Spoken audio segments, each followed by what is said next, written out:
Welcome back to Venkat 95 views. Hello hi வணக்கம் மக்களே. இன்றைக்கி பிக் பாஸ் ப்ரோமோ பற்றி தாங்க பார்க்க போகிறோம். அதில் பார்த்தீங்கன்னா இந்த பிரவீன் ஆட்டிடியூட்லாம் கொஞ்சம் கூட சரியில்லைங்க. அவன் பண்ணுற விஷயங்கள்லாம் பார்த்தீங்கன்னா இது மிலிட்ரி ஆஃபீஸர் ரிட்டையர்டு கமாண்டர் கூட அப்படி ஆர்டர் கொடுக்க மாட்டார். பார்வதி ஜென்ரலாக கேட்குறாங்க, என்னையா என்ன இப்போ ஒரு மாதிரி நேற்றே பிக் பாஸ் எல்லாருக்கும் வேறு மாதிரி கான்செப்டில் கொண்டு வந்துட்டார். எப்படின்னா ஜெயில் கைதிகள் மாதிரி கஞ்சி யூனிஃபார்ம் இப்படி ஒண்டி கொடுத்துட்டாரு. எல்லா அவங்களுடைய அக்சசரிஸ் எல்லாத்தையும் எடுத்தாச்சு. இனிமேல் அவங்க எது வேணுமானாலும் பிக் பாஸ் அதை கேட்கணும். அப்படி கேட்கணுன்னா ஒரு டாஸ்க் வைப்பார். அந்த டாஸ்கில் வின் பண்ணணும். அப்படி வின் பண்ணால் அதை கொடுப்பாங்க. இதை ஏன் கொடுக்குறாருன்றதை இன்னும் அங்கே உள்ளே இருக்கிறவங்க அந்த ஆட்டு மந்தங்களுக்கு தெரியலங்க. ஏன் சொன்னார், விளக்கமாக சொல்லியிருக்கிறாரு நேற்று. நீங்கள் குரூப்பிசத்தை வச்சுட்டு விளையாடுறீங்க. இந்த கேமை உடைக்கிறதுக்காக தான் இவர் இந்த மாதிரி விஷயத்தை கொண்டு வராரு.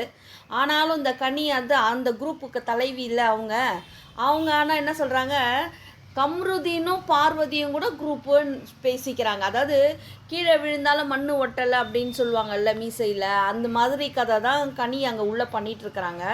பயங்கரமான விஷம், ரொம்ப விஷங்க. எல்லாமே அதில் முக்கால்வாசி விஷப்பூச்சிகள் தாங்க இருக்குது. ஆமாம், அது மாதிரி நேற்று பேசிகிட்டு இருக்காங்க. இன்றைக்கி ப்ரோமோவில் பார்த்தீங்கன்னா இந்த இவர் பிரவீன் தான் பேசிகிட்டு இருக்கிறாரு.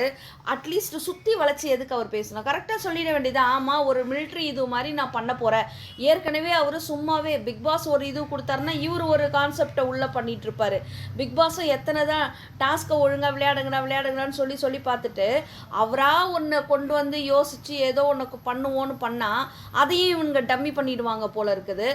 அதை தான் இவங்க கேட்குறாங்க. பார்வதி, என்ன தான் பண்ண போகிறீங்க, நீங்கள் மிலிட்ரி மாதிரி பண்ண போகிறீங்களா அப்படின்னு கேட்டு, இல்லை அப்படி இல்லை, நான் அது வரும்போது தான் பேசுவேன், அந்த சுச்சுவேஷன் வரும்போது தான் என்ன தான் பண்ண போகிறேன்னு சொல்லணும்ல. என்னமோ இந்த வடிவேல் கதையை என்ன தான் வேணும் அந்த மாதிரி கதையாயிடுச்சு.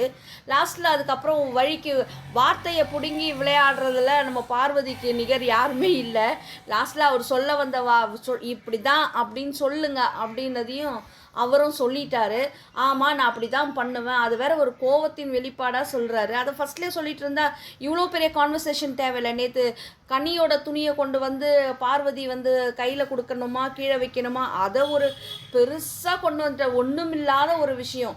அதுக்காக எவ்வளோ நேரம் டைமை வேஸ்ட் பண்ணாரு பிரவீன். ஒரு 3 மணி நேரம் வேஸ்ட் பண்ணிட்டு அதுல எல்லாரும் ஆமா, ஒரு கேப்டன்றவர் மக்களுடைய இதுவையும் பார்க்கணும் கரெக்டாக. அதுக்கு அடுத்தது டைம் எப்படி அவங்க கீப் அப் பண்ணுறாங்க அதையும் அவர் பார்க்கணும். ஆனால் நேற்று எதையுமே அவர் பார்க்கவே இல்லை. இன்றைக்கும் அதே மாதிரி தான் பேசினார்.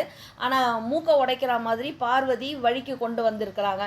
ஆமாம், நான் மிலிட்ரி இது மாதிரி தான் நடத்த போகிறேன் அப்படின்னு சொல்ல, அதை சொல்லிட்டு போயேன், ஏன் சும்மா சொல்கிற. அதுவும் இன்னொரு விஷயத்தையும் அவங்க சொல்கிறாங்க, நீ சும்மாவே கேரக்டராக தான் இருப்பேன். ஏன்னா உள்ளே ஒரு சில கேரக்டர் பைத்தியங்க இருக்குது. இந்த வாட்டர்மெலனு, பிரவீன், அப்புறம் விக்கி, இவங்கெல்லாம் ஒரு அந்த பைத்தியக்கார ஜோனில் இருக்கிற மாதிரியே இருக்காங்க. ஏன்னா வெளியில் அவங்க பண்ணிட்டு இருந்ததெல்லாம் ஒரு பைத்தியக்கார தரம் தான். அதை பார்த்து சிரிக்கிறதுக்கு ஒரு கூட்டம் இருக்குது, விமர்சிக்கிறதுக்கு ஒரு கூட்டம் இருக்குதுன்னு இவங்கெல்லாம் என்ன நினச்சிட்டாங்க, நம்ம பெரிய ரொம்ப என்ன சொல்கிறது செலிப்ரிட்டிஸு அப்படின்ற ஒரு மமதையில் தான் உள்ளே இருக்கிறாங்க.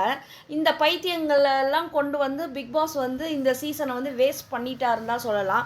பார்க்கலாம் இந்த என்ன சொல்றது, இந்த கேமை இந்த டாஸ்கெல்லாம் இவங்க எப்படி கையாள போறாங்கன்றது. இதுல என்ன ஒரு விஷயம் பார்த்தீங்கன்னா, அந்த கேப்டனா இருக்கிறான் பாருங்க பிரவீன், அவன் ஆர்டர் போடுறது மிலிட்ரி ஆஃபீஸர் கூட போட்டிருக்க மாட்டார். அந்த மாதிரி ஆர்டர் சவுண்டா அது ரொம்ப அது நல்லாவே இல்லைங்க. அது உண்மையிலேயே அதுதான் சூப்பராக. நீ ஒரு கேரக்டர் பைத்தியம் இதை முன்னாடியே சொல்லிட்டு போக வேண்டியது. நான் கேட்குறது டீசெண்டாக பதில் சொல்லிட்டு போகலாம். ஆமாம்மா, நான் இந்த மாதிரி பண்ண போகிறேன்னு.